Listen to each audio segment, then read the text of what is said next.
미국 주식은 금투세를 내야 되긴 하지만 장기 보유 혜택이라든지 그리고 또 우리나라보다는 주주 환원도 많이 하고 있고 하다 보니까 그럴 바에는 다 떠나겠다 하시는 분들이 많은 거죠. 배당은 또 공제 항목도 없습니다. 그래서 배당 투자자들은 누진율이 올라가지 않는 1인당 대략 8천만 원 정도. 미국이랑 우리나라랑 조금 달라요. 배당을 유지하기 위해서 부부나 가족 분산을 하시는 게 좋고 가급적이면 연금저축, ISA, IRP 같은 절세 계좌를 최대한 활용해서 투자하는 것이 좋겠습니다.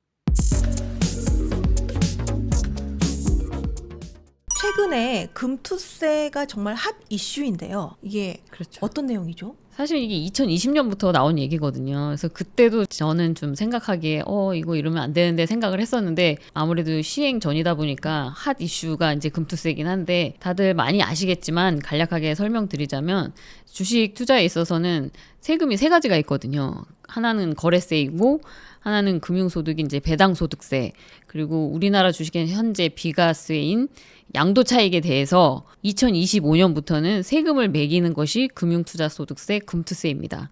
이제 가뜩이나 수익 보기 힘든 국장인데 이런 부분이 불공평에 대해서 개선은 없고 손해를 보면 본인이 책임을 지고 또 수익에 대해서는 22%에서 27.5%까지 고율 과세되는 겁니다.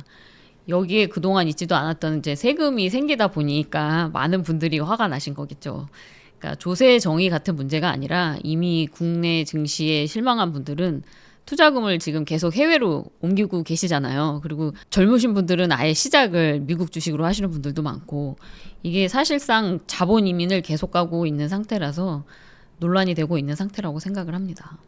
미국 주식을 하면은 여기 해당되지 않는 건가요? 아니요, 미국 주식은 금투세를 내야 되긴 하지만 장기 보유 혜택이라든지 그리고 또 우리나라보다는 주주 환원도 많이 하고 있고 하다 보니까 그럴 바에는 다 떠나겠다 하시는 분들이 많은 거죠.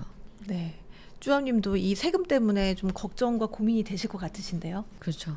저도 세금을 많이 내긴 내요. 아, 어쩔 수 없는 부분이긴 합니다. 그럼 세금을 내고 나면 실수령액이 얼마 정도 되세요? 세금을 일단 금융소득에 대해서는 15.4%의 세금을 내고 있어요. 그리고 저 같은 지역가입자의 경우는 배당액 전체에 대해서 8%의 또 건강보험료를 내야 됩니다. 그래서 한 24% 정도는 세금으로 나가신다고 보시면 될 것 같아요. 근데 어쩔 수가 없습니다.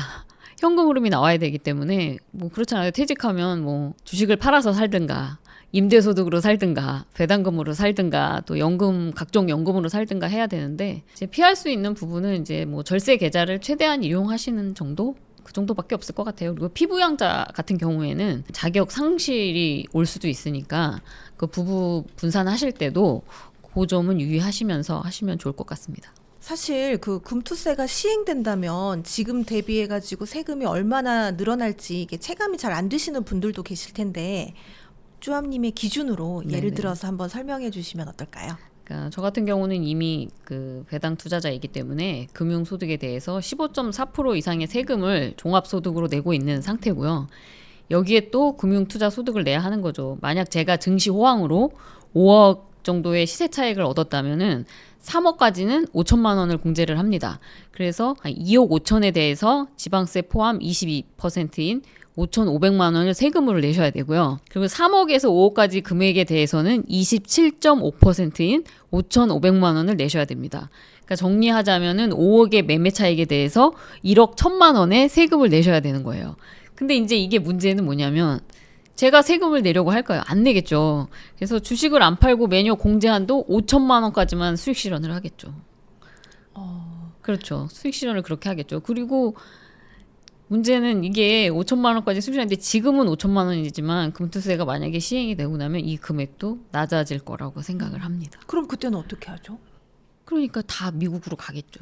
그러니까 저도 지금은 국내 주식에 투자하고 있지만 지금 저는 어쨌든 미국보다는 고배당이라 투자를 하고 있지만 정말 국내 주식 시장이 망가지면 또 그때는 어떻게 변할지 저도 잘 모르겠습니다. 그러면 이제 금투세가 만약에 도입이 된다면 어떻게 대응을 하실 계획이세요? 시행이 된다면 아무래도 없는 세금이 신설이 되는 거니까 증시에는 악영향이 될 거라고 생각을 합니다. 세율 증가로 투자 수익금이 줄어들게 되잖아요. 그러니까 자연스럽게 투자는 위축될 것이고 개인들의 자본은 지금보다 더 빠르게 좀 더 뭐 미국 같은 선진 시장으로 다 흘러 들어갈 거라고 생각을 하고요. 주식 시장의 기능이 뭐 위축되면 좋은 기업들도 뭐 해외로 상장할 수도 있고요. 금투세는 또 채권 매매 차익에도 해당이 되니까 채권 시장까지 영향을 받을 수 있을 것 같고 파급 효과를 다 예상하기는 쉽지 않습니다. 이제 개인적으로 배당주 장기 보유하면서 배당 소득 위주로 투자하는 것에 이제 집중을 하려고 하는데 저도 올해 매매 차익이 1억 조금 안 되게 나왔어요. 만약 저도 금투세가 있었으면 이렇게 매매를 하진 않았겠죠. 저도 좀 걱정이 되는 부분이에요. 이게 금투세를 또 찬성하시는 분들도 또 계시더라고요. 이제 주식 안 하시는 분들은. 근데 그게 자기가 투자를 안 한다고 해서 문제가 아니라 주식시장이 무너지면 기업도 무너지고 경제가 무너질 수 있거든요. 그래서 이거는 좀 지금은 문제가 있지 않나 이렇게 생각을 합니다. 조금 더 유예가 되는 게 아니요, 지금 폐지가 돼야 된다고 폐지가 생각합니다. 되는 게 이 지금 투자를 하고 계시는 많은 분들이 금투세 도입을 굉장히 반대하고 또 청원도 하고 있더라고요. 청원하셨어요? 네. 이게 아직은 때가 아닌 것 같아요. 폐지가 맞는 것 같습니다. 배당을 많이 받으면 그만큼 세금도 많이 나올 것 같거든요. 절세 노하우가 있으실까요? 배당 맞아요. 많이 받으시면 세금도 많이 나오고 많은 분들이 항상 말씀하시는 게 그러니까 세금 때문에 안 하겠다. 나는 배당도 투자 안 한다라고 하시는 분들이 많아요. 그러니까 실제 배당 소득은 15.4%의 배당 소득이 원천 징수를 하고요. 다음에 다른 종합소득과 합해서 종합소득세 누진율에 따라서 세금을 또 내셔야 돼요. 그래서 직장인들이나 사업하시는 분들이 배당 투자를 기피하는 면이 있습니다. 실제 고연봉자가 배당 소득이 커서 10억 이상을 벌면 많지는 않겠지만 정말 50% 정도 세금을 내셔야 돼요. 이런 분들은 정말 씁쓸하죠. 불공평하다고 느끼실 것 같아요. 그래서 배당은 또 공제 항목도 없습니다. 그래서 제가 조기 은퇴를 한 이유도 솔직히 이 세금 부분도 좀 있었어요. 종합소득세 때문이기도 하고요. 그래서 배당 투자자들은 누진율이 올라가지 않는 1인당 대략 8천만 원 정도. 이게 정확한 금액은 아닌데 미국이랑 우리나라랑 조금 달라요. 8,400, 뭐 7,060 하는데 그 배당을 유지하기 위해서 부부나 가족 분산을 하시는 게 좋고 가급적이면 연금저축, ISA, IRP 같은 절세 계좌를 최대한 활용해서 투자하는 것이 좋겠습니다. 이런 절세 상품들은 사실 유튜브에서도 설명들 많이 하셨고 블로그에도 정리하는 것도 많고 책도 많으니까 찾아보시면 될 것 같고 궁금하신 분들은 한 번씩 확인해 보시고 하시면 될 것 같습니다. 책에서도 이 부분에 네, 대해서 설명해놨어요. 제 책 보셔도 됩니다. 네. 사실 그 금융소득 종합과세보다 이제 더 무서운 게 앞서도 잠깐 언급을 해주셨지만 건강보험 부분인데, 맞아요. 네. 어떻게 될까요, 이거는? 맞아요. 건강보험료 때문에 또 배당 투자를 피하시기도 하고 사실상 요금이긴 하지만 준조세라고 볼 수도 있잖아요. 실제 건강보험료는 금융소득의 8% 정도라고 보시면 됩니다. 그러니까 크네요. 커요. 네. 배당소득세의 15.4% 합해서 배당소득의 약 24%는 세금과 건보료라고 계산하시면 됩니다. 그러니까 직장가입자의 경우는 2천만 원까지는 15.4% 분리과세가 되고요. 초과분에 대해서 15.4%의 배당소득세에 더해서 8%의 건강보험료가 부과가 되는데 제가 그 2천만 원 조금 넘겼을 경우에는 사실 그렇게 많이 내지는 않으세요. 그러니까 제가 해본 결과 그래서 건보료가 별개로 집으로 고지서가 옵니다. 그래서 그때 납부하시면 되는데 회사에서는 몰라요. 그래서 뭐 그렇게 내시면 될 것 같아요. 그러니까 얼마 되진 않아요. 그럴 경우에는. 근데 이제 저 같은 지역가입자의 경우는 분리과세 없이 그냥 배당 전액에 대해서 배당소득 종합과세와 별개로 8%의 건보료를 내야 되긴 합니다. 그래서 사실 가장 중요한 건 아까도 말씀드린 피부양자 케이스인데요. 그 배당소득에 대해서 피부양자 자격이 탈락될 수도 있으니까 잘 알아보시고 배당소득을 조절하셔야 될 것 같습니다. 배우자가 뭐 부동산이 있다거나 이러면은 좀 생각을 해보셔야 된다. 이렇게 말씀을 드리고 싶습니다. 배당주에 투자를 하고 싶으신 분이 있으면 이런 세금이나 건강보험료까지 고려해서 어느 정도 좀 계획을 세우시고 들어가시는 게 좋겠네요. 금액 그렇죠. 설정을 저도 하실 이제 때도. 한 8천만 원 정도까지만 네. 생각을 하고 있습니다. 어. 1인당. 어. 그래서 그렇죠. 그러니까 이제 부부 합산하면 이제 1억 6천 정도 되겠죠. 지금까지 이야기를 들었을 때는 배당주가 안정적이면서도 굉장히 매력 있는 그런 투자 상품 같은데 이런 배당주에도 뭐 치명적 약점이 있겠죠. 또 그렇죠, 많은 분들이 있겠죠. 또 배당주 그게 괜찮아? 이런 이야기 하시는 분들이 많이 있거든요. 주변에 보면. 약점과 한계가 있다면 뭘까요? 가장 큰 약점은 앞에서 말씀드린 것 같이 세금과 건보료라고 생각을 하고요.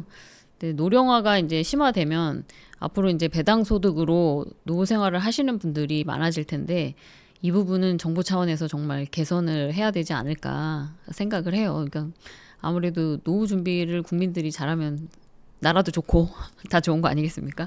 그리고 또 하나의 약점은 배당주들이 말씀하시는 게 사양 산업이나 성장이 멈춘 사업들이 고배당을 주는 경우가 많거든요.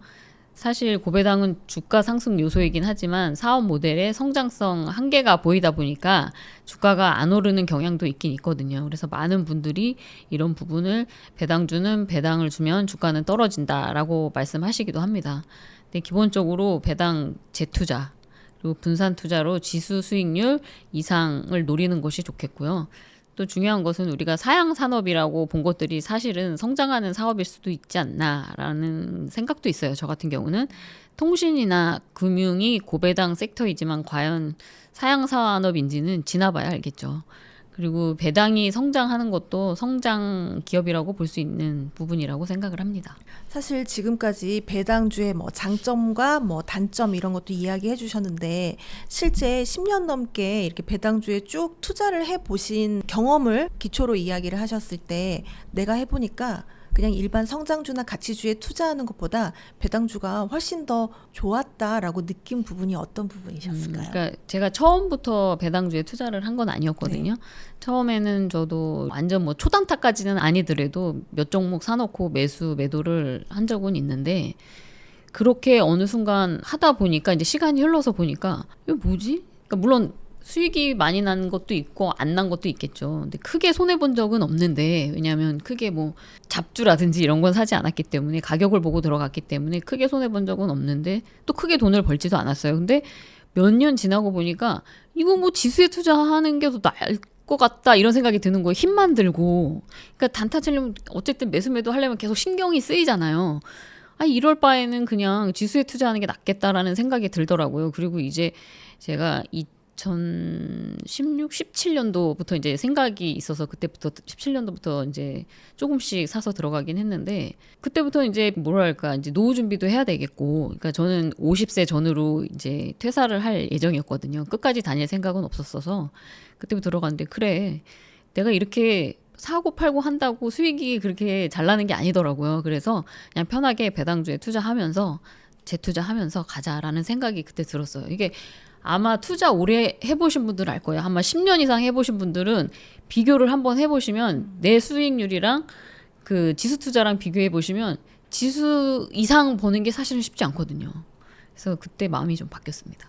그렇다면 아까 저희 잠깐 언급했지만 그 책을 쓰셨잖아요. 네네. 책에는 어떤 내용이 있는지 이렇게 잠깐 소개 좀 해주실 수 있을까요? 제가 아무래도 배당 투자자 보니까 그러니까 배당 투자 또 제 주식 투자 철학 히스토리 그다음에 세금 부분에 대해서는 제가 아무래도 그거는 회계의 영역이기 때문에 크게 뭐 자세하게까지는 아니지만 그래도 투자하실 때 이 정도만 아시면 되겠다 정도로 써놓긴 했어요. 보시면 제가 어떻게 투자를 했고 어떻게 시간이 걸렸고 그다음에 제 종목까지 그다음에 제 투자금까지 다 상세하게 설명을 써놨거든요. 그래서 참고하시면 나쁘진 않을 것 같습니다. 네, 오늘 소중한 시간 내주셔서 정말 감사드리고요.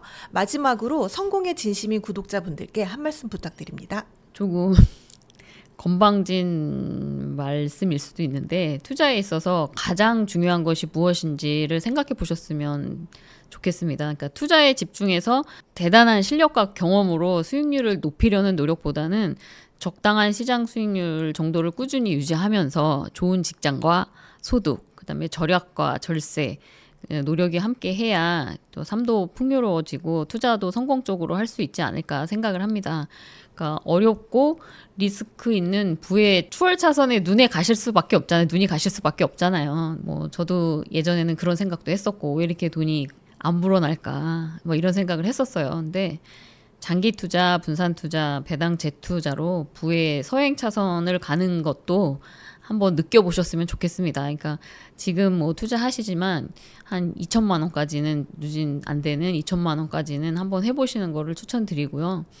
그리고 다들 성공 투자 하시기를 바라겠고요. 또 이 외에 궁금한 사항 있으면 제 유튜브 채널에 댓글을 남겨주시면 최대한 답변 드리도록 하겠습니다. 응원 드리겠습니다. 감사합니다. 네, 감사합니다.